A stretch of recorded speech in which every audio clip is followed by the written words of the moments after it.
Psychologists have pointedly asked me, so you do physical, mental, and emotional skills to make the sex better. Great, but how are you handling baggage, that partners may have? Or whenever issues come up in the midst of developing, the great sex, like if someone's ego gets hurt, whatever, how do you make this work rather than just fall apart? And yes, there are skills. There's communication skills. There's skills for dealing with and altering how the ego and you normally respond to situations like these. There's a lot of things that I do tailored for relationships that surround sex life issues, as opposed to, how with the relationship with my mother-in-law. Right. Not my field. But I am skilled with relationship stuff as it comes to the bedroom and creating that great sex life together. Yeah, and that affects other aspects of the relationship. Yes. Sex is... And often one of the things I've noticed that's really wonderful, and sometimes psychologists don't believe me, is there will be extraneous downsides and baggage that will be shared between people.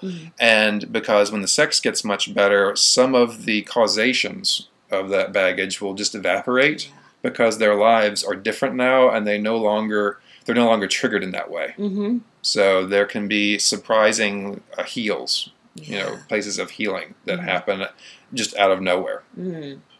Wow, exciting. It's like you're altering the landscape of people's sex lives and then their relationships as a result. So how do you spice things up with couples who've been together for a long time? Well, yeah, couples have said to me, we've been together 10 years, 7 years, 20 years, whatever. It's not like we were back in our 20s.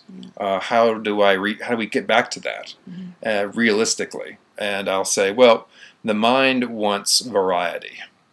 We are all like that. It's how the mind works. You have to keep that novelty tickle engaged. And the way you can do that without going outside of the marriage is by creating what I call the sex menu or the menu or the library. And what that means is you go into a place where you create sex dishes or sex little volumes where it's and people say, what's a sex dish? A dish is when you create a certain sexual activity set. So a sex dish works by you figure out a way to do different sexual skills and wonderful things that feel great and are fun. Then let's say you add to that and you develop new ones, or you combine older ones into newer ones and bigger ones as you get better at doing that, which is part of what my coaching does, is it keeps you moving up higher and higher, being able to do more and more sophisticated sexual exchanges.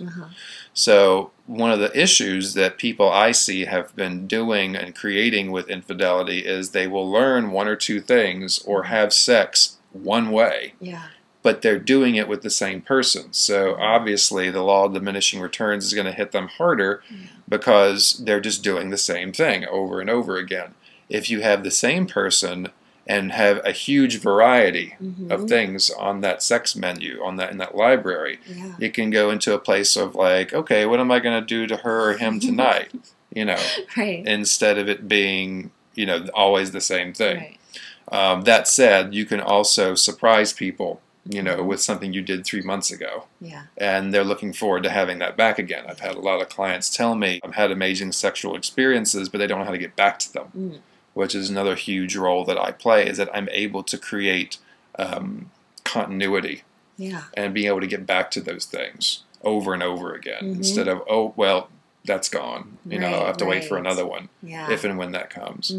So. It's like great little recipes. Yeah. Recipes for great sex. That's awesome.